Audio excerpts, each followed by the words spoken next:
I just want to say, Metroid Prime 1 is a masterpiece. I'll never take that away. It opened the door. But I stand by 100%. Prime 2 and 3 blow Prime 1 out of the water. Prime 1 feels like an intro, and I think that's the thing too. A lot of people play Prime 1 over and over and convince themselves this is the best one because it was the first one. And you know how people are. Again, nostalgia, man. It'd be a trap. Look, I know I'm all over the place, but Prime 3 is just an absolute masterpiece. And everything from that ending and being on the pirate homeworld to having to, gain access to the Phazon planet, planet Phase and all that. Like, that whole thing, incredible. The boss fights in the game and all the mini bosses all throughout the game, just incredible. I think each game has their specific strength that you could point to and be like, oh yeah, I like this better, that better. I thought the soundtrack here was better. I thought the vibes in this area in Prime 2 were maybe better than anything else in the other games. I understand that because I love the whole trilogy. Understand, me saying one is better than the other doesn't take away from the other. It's just genuinely, when everybody sits there and says that the easiest, the most simplest game, the one also with the most issues where the other games I feel like fixed a lot while also adding a lot of variety and things like that. Like, I just can't help but sit here and want to just say, Prime 3 is what I need Prime 4 to be better than, because Prime 3 is actually the masterpiece that people like to pretend Prime 1 is. And again, it's not even shade. Well, it might be a little bit of shade because, and look, this is just the me from, I guess, 2 years ago popping out to say, like, man, I really need, Prime 4 to be a sequel to 3. But remember, I've watched now the trailer to Prime 4, like you've watched the trailer to Prime 4 multiple times. And Prime 4 100% look like a sequel to Prime 3. So I don't got to sit here and say this that much anymore. Granted, yeah, they could pull a little whoop-de-whoop and then now we stuck with a game that, oh no, now you're on only one planet. And there's this one thing, there's no Federation around. It's this intimate Samus Aran story all by herself, and you're on this simple Prime 1 like adventure, which would be super disappointing seeing as we got Prime 1 now in such beautiful quality on Switch that it's like, yeah, I really don't need that. I don't even want Prime 3. I just want retro to be on that time. Like, play 1, play 2, play 3, and be like, the game we gonna make is Prime 4 for real. Unapologetically. This is not, hey, we're happy to be back in the Prime world. No, no, no. That's why we put Prime 1 out. Don't expect that. You want that, you got it for those guys. We're making the fourth game, and that's what that trailer looked like. And that's why when I watch that trailer, I'm super happy. And now just finishing Prime 3 again. And I'm just like waiting now for next year to get my hands on Prime 4. I'm just like, man, if it's, I mean, 10% better than Prime 3, best game of the year. I don't care. I don't care. I know there's gonna be a 3D Mario game that's gonna be fighting that, and I know, oh my God, the next game from Hazel, like the developers of It Takes Two, is coming out next year. Grand Theft Auto's coming out next year. There's a lot of big games coming out next year. You got stuff like Fable, Doom. Oh my God, Doom. That's like top 3 most anticipated that we know right now. Like, next year is gonna be insane when it comes to video games. But I truly still, after being Prime 3, I look back on everything I played. I just literally finished Tears of the Kingdom. Now I just finished Prime 3. Well, nah, there was a few games in between. Like, I finished Mafia 1 in between. I think I finished something else too. I don't remember.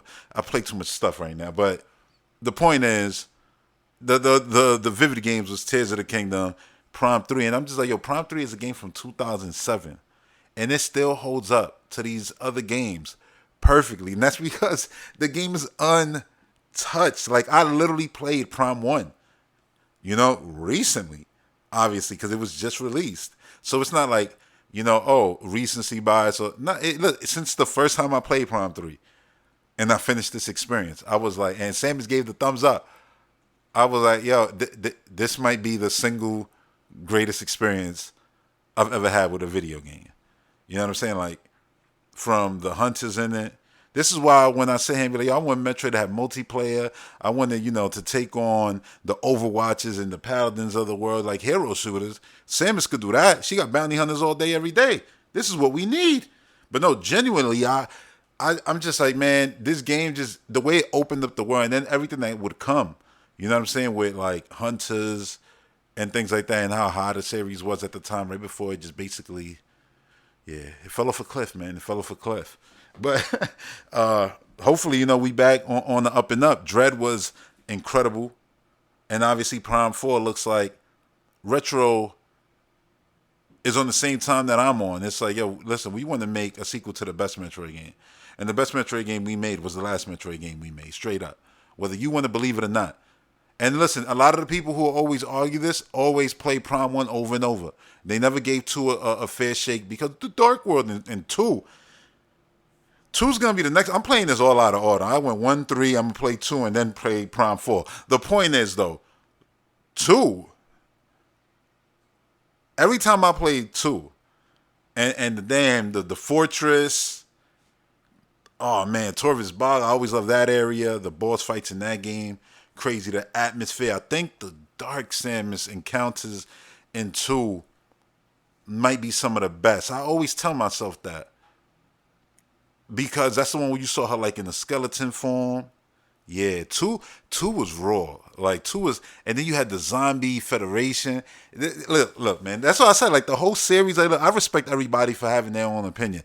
I still say overall, just like the world, the way it felt, me feeling like a bounty hunter, an explorer, getting in my ship, going planet to planet, area to area, using my ship to carry stuff. That all made me feel like the best version of Samus, the most complete version of Samus.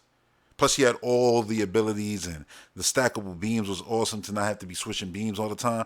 It just felt more Metroid in that sense, too.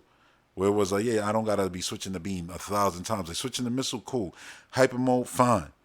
But the rest, nah, you don't really got to switch like that. And I thought that was a positive overall. And maybe that goes and becomes a positive after you do 1 and 2 with constant beam switching to be, it's probably like a relief, like, I don't know what it is, but I love it. And I don't know if that's going to be the case in 3. Listen, 3, in 4. 3 had beam switching. So I expect 4 to still have beam switching. You want that, of course. But would it be like so constant like Prime 1 and 2? I hope they don't go back to that, because I feel like they found the perfect middle ground. You know what I'm saying? There were still doors where you had to use missiles in order to gain access to them and things like that in 3. So, yeah, again, it's just in every way I feel like just building on 3 is the best way to go to make the best, most appealing Metroid game. And I'll say this. The cinematics, right, are amazing in all the games for what they were at the time, what they were. But 3 had some amazing moments. But what makes me the happiest about seeing Prime 4 trailer is the fact that when Silex walks through the door with his, fleet of space pirates, and Samus does the dodge roll out the way, the frame rate doesn't look like 2 frames per second, like the cinematics do. All these epic moments Samus does in the Prime games, and I'll for the video version, splice in some cinematics from Prime 3 ahead, because I'm usually showing my full playthrough, but I'll jump ahead to some cinematics. And it's like, they literally look like they're slow motion. And some of them are meant to be in slow motion. Like when, Dark Samus does the double flip and splits into 2 characters, because that's going to be a gameplay mechanic where you got to use the beam, to figure out, which one is the real one and stuff like that. And again, there you go, switching beams in order to answer questions in the game. Of course, that's part of Metroid, so I want that there in 4. But back to the cinematics, that's supposed to be slow-mo. The rest is, it's just slow motion just because. I don't know what it was. Maybe they just didn't have the skill set to make the best, most smoothest, looking like goddamn motion capture cinematics. But now they do with Prime 4, and that's going to be super exciting to see. Cinematics play out that look like Samus is supposed to look, as in the way she's supposed to move. Because they make her do super cool things in Metroid Prime games, but it just looks super slow. Versus when you see the cinematics in Dread, Samus is flipping through the sky, running up Kraid 1,000 miles per hour, dodging left and right on the run, on the way up. Like, just insane cinematics. Insane. and they play beautifully because the frame rates don't look like they're 2 frames per second. That gets me super excited about Prime 4 also. It's just finally, Samus is gonna hopefully play really good, and move better than in the previous games. Have a lot of new mechanics in the regular gameplay, but then when those cinematic hits, those moments, it won't take you out of it in the sense of, man, this is slow. Because that's what happens now when I see the cinematics and a lot of them in Prime 3. It's just like, whoa, man. If a game needs a remake, it's this one right here because this one has so much cinematics. But playing that game again, I'm just like, I get why they did Prime 1 because it's the easiest one to do out of all of them to remake. I feel like it's the least work. It's the smallest of them all. Not many varied locations, and again, I think that's what makes a lot of people also like it more too. It's that it's super easy. You could beat it in like 6 hours. Well, I mean, I beat Prime 3 in about 7, 8 around there, something like that. Like, but I've played it 1,000 times too, in Prime 1 and 2. But yeah, Metroid Prime, can't wait. Such a great series. People got to show up for it, man. Maybe if Nintendo just dropped Prime 2, like right around, let me check now, and then Prime 3 in the beginning of the year, and then 4 drop after. I don't know. Maybe that'll give it some kind of snowball effect. Anything. I don't know. I just hope people show up, man. Like, that's it. Because I love the series. But like I said in the last one, if this is the last Prime game, then this is the last Prime game. We're going to go out with, the highest quality Prime game. I truly do believe that. And I'm excited for it.